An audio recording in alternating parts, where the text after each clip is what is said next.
Okay, so I've got my my layout starting to come together. Obviously, there's a lot more to go, but I just want to start to now create some area plans, mostly because it's a requirement for the assignment that you have this sort of block planning.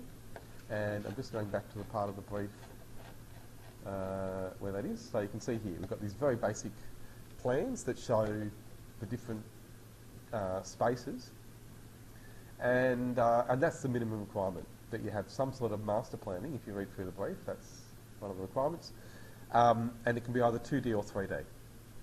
So if you've got a design that lends itself to 3D massing, and that's what you can see down here, then you'd have to look at using the massing tools in Revit, which are a little bit more involved. But probably what I recommend, because you're doing a decoration design, is that you use area planning instead and just block out the different spaces in your design, as you can see there. So it'll probably, hopefully be a fairly simple floor plan, but that'll give you a good chance to learn all about the area plan tool as well in Revit, which, as I've been saying, is a really useful tool just to be able to calculate areas independent of anything else like rooms. And that's, I think, one that I'd recommend you don't really need to use, the room tool. It is good for lots of things, but not so much for getting areas. Even though you'll see rooms do give you areas, the reason I don't like to use rooms is because the areas tend to follow the rooms, putting it simply, and we want a bit more control over that. So again, with area plans, you click on the area button, and then you'll see the option to create an area plan, and then it'll come up with the list of floor plans. So I'm just going to start with the ground floor floor plan. Click OK. And you've got to think about this one, but often, especially when I'm demonstrating, I'll just say no to this option to automatically create area boundaries. So I'm going to say no. And that means I just have to draw my own boundaries, and that's absolutely fine.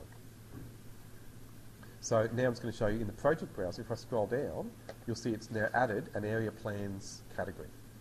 And so I've got a new ground floor plan there, and that maybe can give you an idea how this tool works.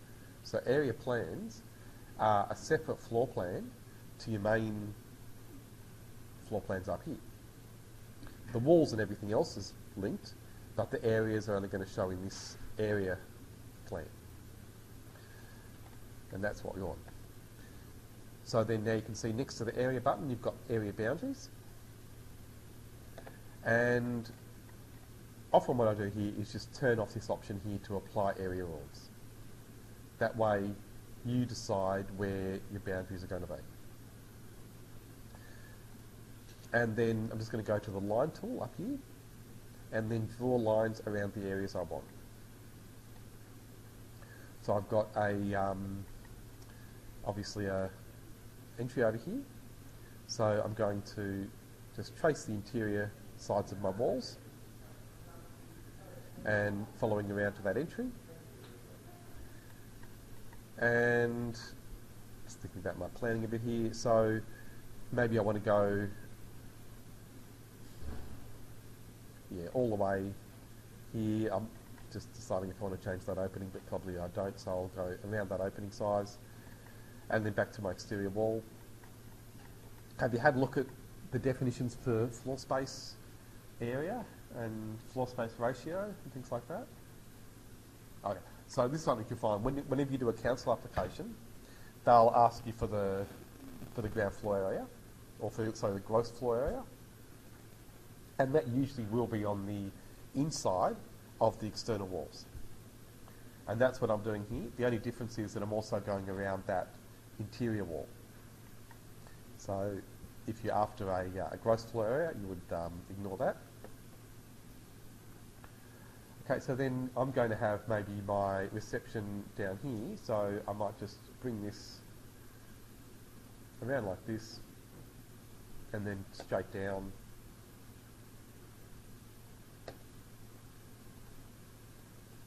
And so that's now maybe my display area. So I'm going to then just go back to the area button and place an area there for that. 9 square metres. Under there, and then just area. So if you try to place an area without the boundaries going around it, it'll tell you it's not enclosed. But if you've got the boundaries, then you can place them. And then you can rename them easily just by clicking on that name. So we might call this, display area or retail display.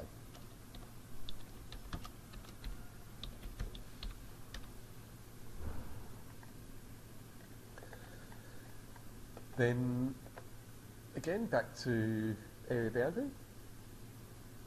And again, you have to turn this option off each time. Now I'll just go back to drawing lines and extend this one. So that might be my reception. So I'll, again, just go to put in a new area, place it there, and then again, give it a name. Or service, maybe, might make more sense. Yeah, it is. And that's the great thing about it. You can just define exactly what you want.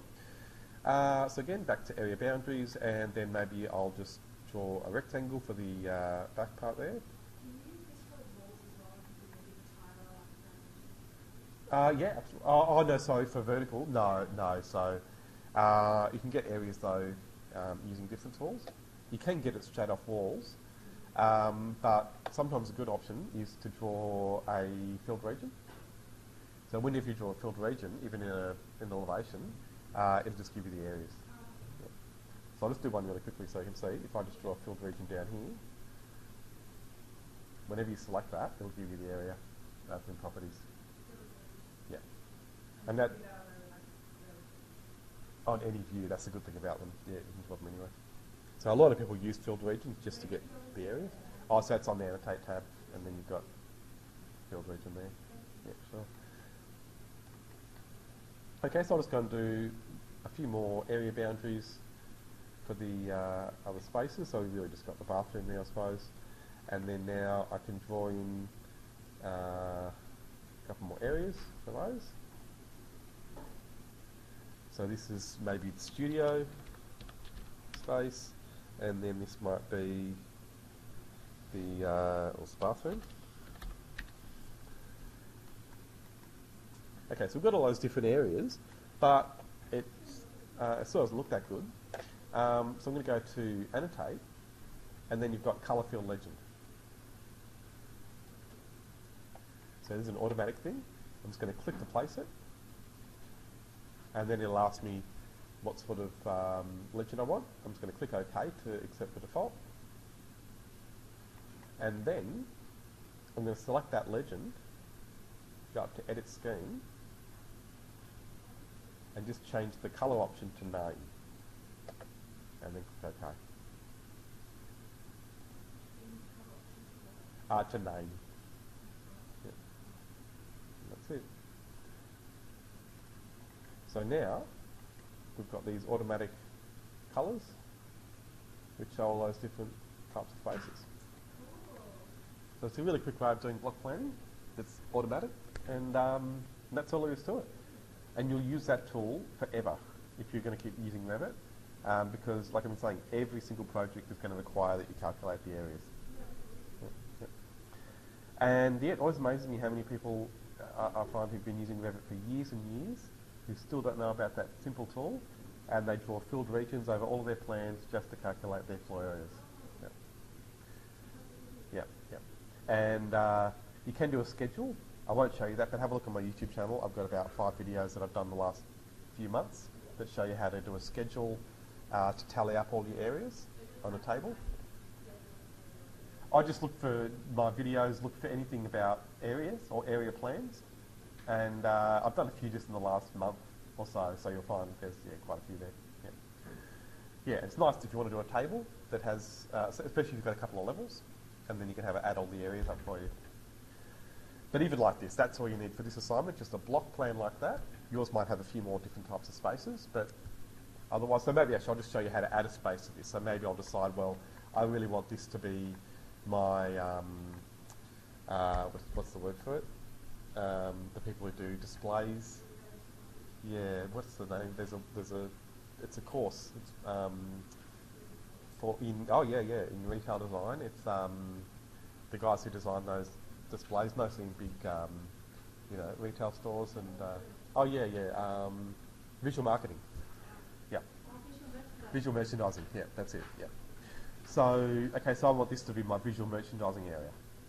Okay, so now I can just go back to drawing a new boundary. Again, turning those annoying area walls off, and then just bring it across, and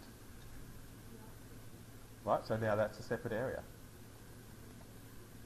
And then I can, again, just put in a new area for that. And then change them, so now I can change the name to, that'll be good, yep. And it gets added to our legend automatically. So, so that's it.